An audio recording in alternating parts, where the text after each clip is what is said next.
Very pleasant good afternoon. Welcome to the podium. Today is the final edition for the week.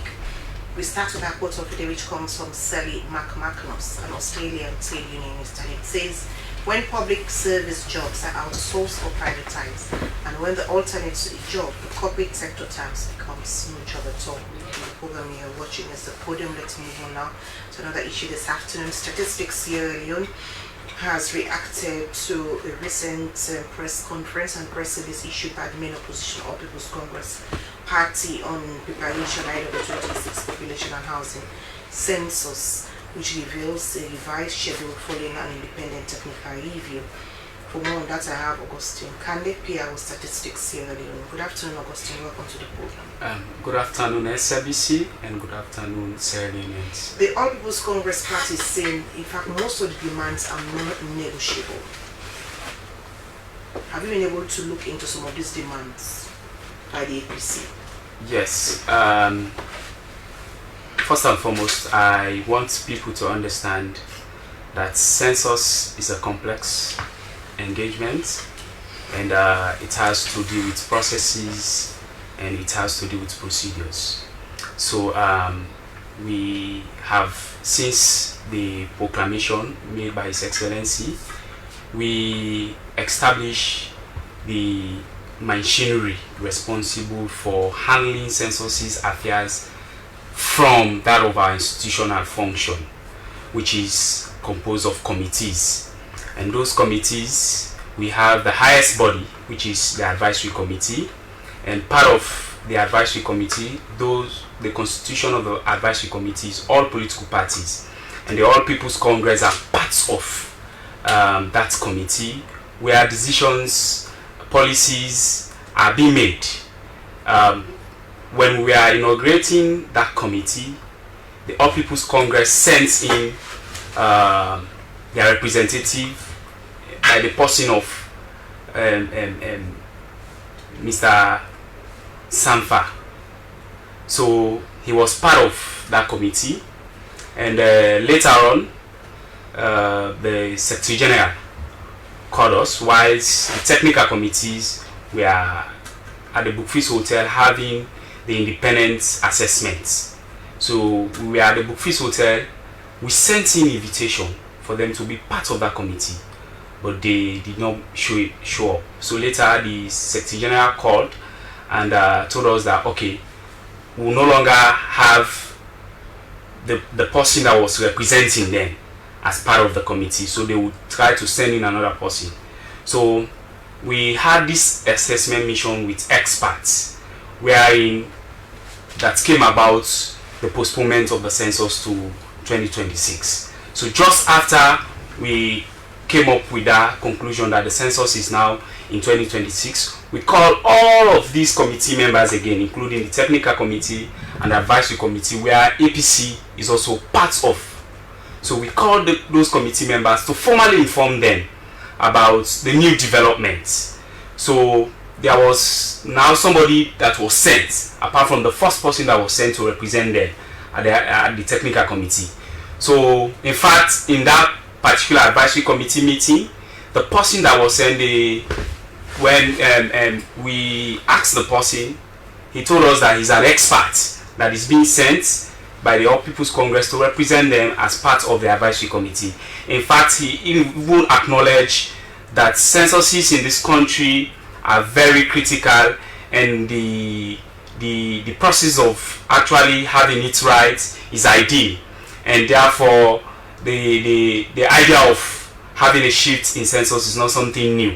So for us to have planning correctly, accurately, it's ideal. So in fact, he was the one talking to the members of the committee to actually understand the needs, to actually see the needs of having the census being shifted to 2026. So to answer your questions, we have been so open in all our processes, in all our engagement, to ensure that those that are very critical, those that are very key to the successful outcome of this process are fully engaged, are fully included into every stage of the census process. Okay, let's go back to that technical committee meeting you just mentioned. Yes. According to the deputy chairman, yes, and chairman of the party, who you just mentioned, Agustin, yes, he said that you mentioned that he called that somebody else is coming. In fact, for him, they were not invited, they were not informed of that meeting. In fact, when he heard about the meeting, then he called Statistics Leon and said somebody else is coming. What is the arrangement? How do you normally inform members, be it at the advisory or technical committee, there's likely going to be a session?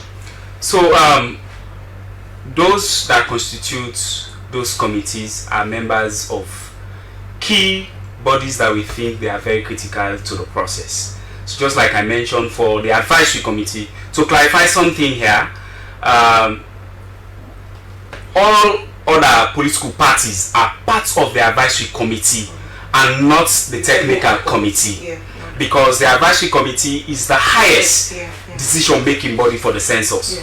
All critical policies for the census are being made by the advisory committee. So that's why all political parties are part of the advisory committee. So they sent in this person to represent them at the inaugural session of the advisory committee. So invitation letters, when we want to meet with these committees, we send letter to those representatives that are being earmarked by each of these institutions to represent them as part of members of the committee. But the deputy chairman is now saying that was not even done. Well, to the extent what the party is now referring to, that it's something dishonest. You even went ahead and said APC was party particular decision taken, for which APC was not even in that meeting. One thing I want to say here is that yes, APC are very critical to the process, but at times when we give out information to people, let's be honest with ourselves, so and let's be honest with our conscience. I'm not saying they are not honest. What I'm generally saying is that from the inaugural session of the advisory committee, there was a representative from their party, and a letter was drafted inviting all those members that form part of the advisory committees to be part of the assessment mission. And the letter was sent to the individual that was initially sent to represent the All People's Congress in the advisory committee. So for us, we don't know where something went wrong. Maybe the letter did not. That's a very sensitive issue when it comes, like you mentioned. Census is a complex issue. If you are sending a letter, if somebody is represented and you say, why don't you send that thing directly to the party secretariat? So we believe, especially when it's an important invitation. We believe that there could be changes. Yes, we believe that whosoever that is part of the advisory committee is a direct voice and a direct representation of all of those critical institutions. There could be an emergency, or there is change like what happened now. We understand that emergencies may arise. So why don't you send it directly to the political emergency party? Of course, we sent it. That man is a member, is a full member, not just an ordinary member. He's a high-ranking member of the All People's Congress. Okay, let's talk about the demands now. The APC is making. Okay. There's a demand for internal auditing of your institution. There is internal restructuring, because again they are concerned about the credibility of the entire process. Even with the recruitment, they want the recruitment to be very, transparent. And the party is saying these are non-negotiable. Have you seen their demands? We have seen the letter they sent out, and we have looked at the letter critically, and we are ready as an institution to call them to table, to dialogue where necessary, and tell them, and where necessary address some of those concerns and tell them that we are an independent institution. We are transparent. This census wants it to be as inclusive as possible. So whatever party that is very critical to having this census successful we are ready to actually engage them. And the worry from the APC, according to them, there's like you mentioned, the aspects of the UN report, even the World Bank, saying that there are certain things to be done to make the whole process very nice. But again, they are concerned, are these issues, for example, even the $36 million, that is the fund needed for the census, only $6 million has been provided, according to the APC, by the government. How do you intend to get that 30 million? So they are concerned that it's likely even these monies will not be available, and they are worried that likely again you are going to push the census. So close to the elections. To clarify that, we have received $6.5 million out of $36 million from government. I'm coming.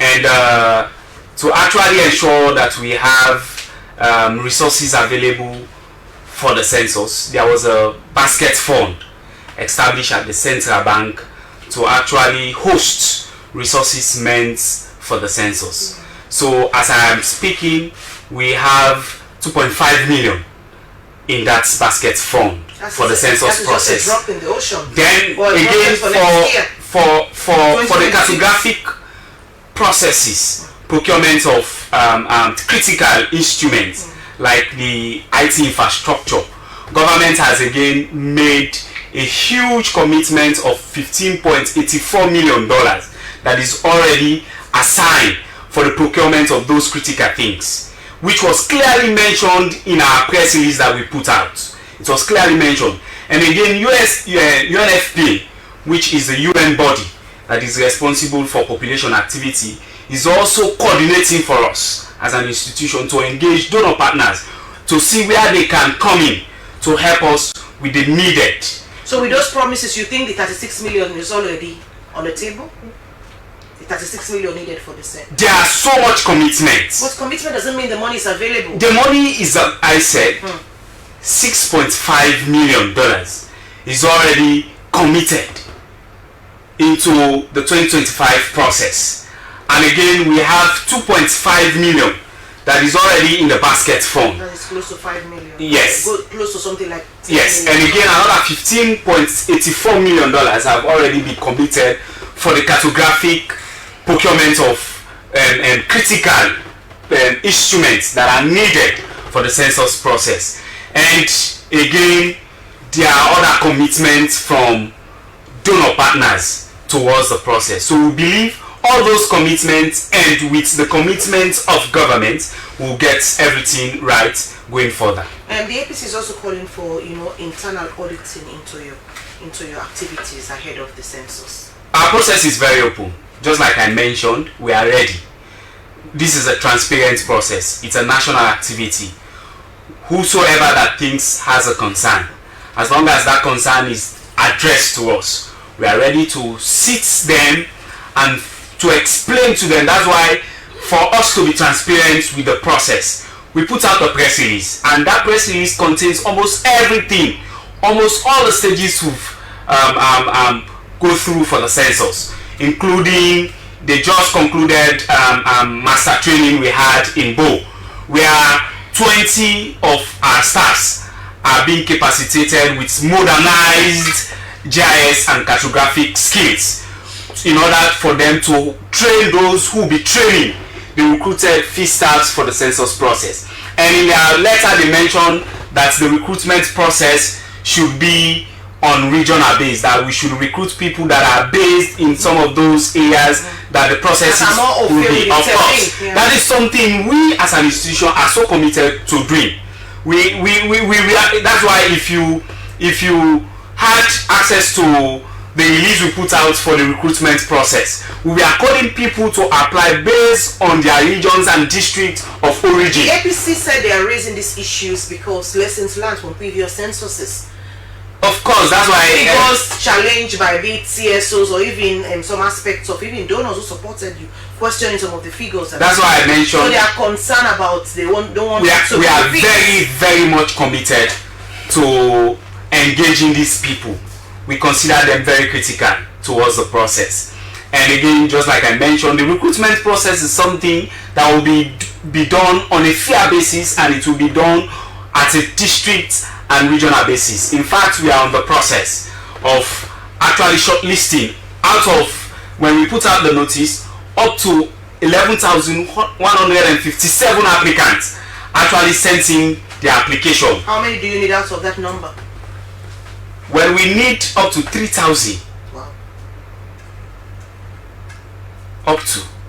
So the process is ongoing, and just after that process, we will have an interview session for those who will be fortunate to be recruited. We'll be having interview session for them to ensure that the right people are really recruited at the right places for us to get the processes right. The cartographic process. How statistics is also concerned about the statement by the APC that if these non-negotiable demands are actually not addressed, they have said that you force them to even stage a nationwide strike. So how are you going to address just like aspects? I mentioned? So today people will hold statistics selling responsible for anything that would happen. So I mentioned that we are very open up. We are open up to listening to some of these their demands and concerns. But one thing we to listen or to do the needful. Listening in this sense means actually listening and where necessary, because some of these demands, some of these claims being made are actually claims that some of them has merit base, but others we are looking at them.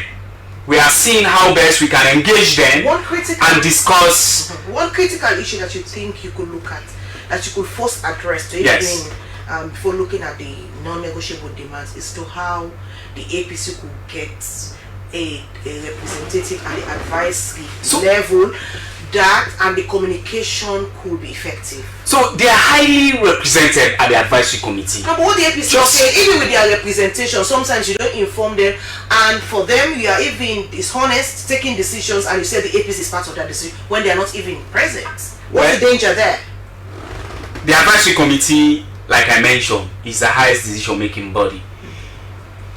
There is no way we can make critical decisions or we can embark on critical processes about the census without informing or without engaging the advisory committee. No, what I'm saying, when you are taking those decisions, what the APC is saying, at that time they are not present because they were not informed, but by your own... which of the decision they are talking about? No, they are talking about, I don't know which decision, but so decisions have been taken, well, even they are not in the meeting, but you say even the APC agreed to the decision, which is very dangerous. No, I did not say... No, they are saying that. So, what we are saying, I don't actually know the decisions they are mentioning. They should have listed or clearly stated those decisions we've taken without their presence.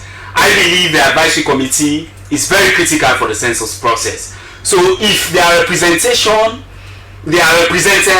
as part of the advisory committee, and critical processes or critical decisions are being made. These early complaints on the APC in line with this particular census, it won't in any way also derail the process. We are very or raise a lot of questions about the outcome of the process. We are very we acknowledge their cries, their concerns as an institution. Are you saying the APC is crying? No, I am not saying, when I say cry, I mean the concerns being raised in the letter sent out.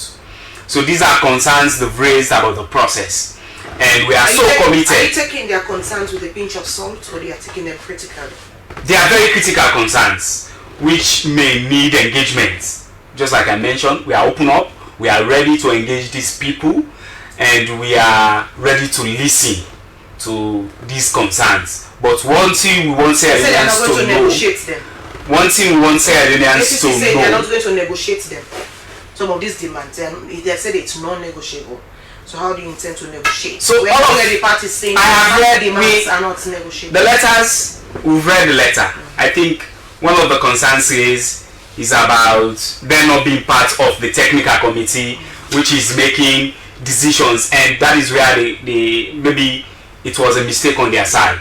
But the technical committee... Are political parties within the technical committee? No, there is no political party part of the technical committee, the advisory committee, because of the critical nature of the committee. That's why we have political parties. So we have read the letter, we've seen the concerns, and we are ready to call them to a round table and discuss some of these concerns. Thank you so much, Kanneh, this afternoon for joining us. Yes, Agustin, as we round up, any lessons learned even with the implementation of this project? Kanneh, when do you intend to meet with the APC? Well, we've just received the letter, and management. Still studying? We are not studying. Right. These are concerns that are very critical. We have studying to how to answer the questions. No, we are not studying, but these are critical concerns that needs management meeting. And for us to meet these people, we have to look at those concerns. So, and again, I want to make clarifications here. I mentioned Sanfa, and the person that was sent initially was Sufian Kaloko from the All People's Congress. So that is the clarification I want to make. He was the first person sent by the All People's Congress to be part of the advisory committee. Do you have another person now? Yes, for just after the assessment mission, the outcome, we had an advisory committee meetings to inform them formally about the decision. So who is the change in replacement? So there was somebody sent. He said he's an expert. I could not clearly remember his name, but yeah, it's now somebody representing the All People's Congress. Thank you so much. Before I go, a reminder for our quote of the day, which came from Sally McMacus, an Australian trade unionist, and it says, when public service jobs are outsourced or privatized, and then the alternate to a job, the corporate sector terms becomes no job at all. Thank you so much for watching the podium. Good afternoon.